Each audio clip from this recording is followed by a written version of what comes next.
ஆமாம் தம்பி தான். நாங்கள் அண்ணன் தம்பி 3 பேர். அடுத்து அக்கா லாஸ்ட்டாக முடிஞ்சோடனே அவங்கள்ட்ட நாங்கள் பேட்டி எடுப்போம். வீடு எப்படி இருக்குது, எப்படி நல்லா இருக்குது அப்படின்னு சொல்லிட்டு. இல்லை யூடியூப்ல இன்ஸ்டாவில் உங்கள் முகம் தெரியாமல் எல்லாம் பார்ப்பாங்க. ஏன்னா வச்சுக்க நம்ம வீடு கட்டி முடிச்சோடனே கிளைண்ட்டு கேட்போம் எப்படின்னு சொல்லிட்டு.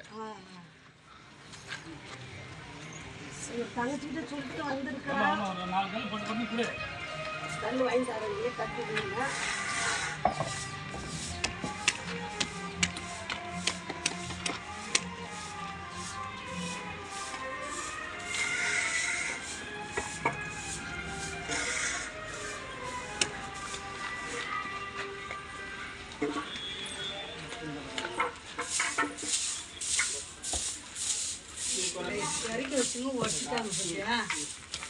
நான் சொல்லிட்டே தான் இருந்தேன்.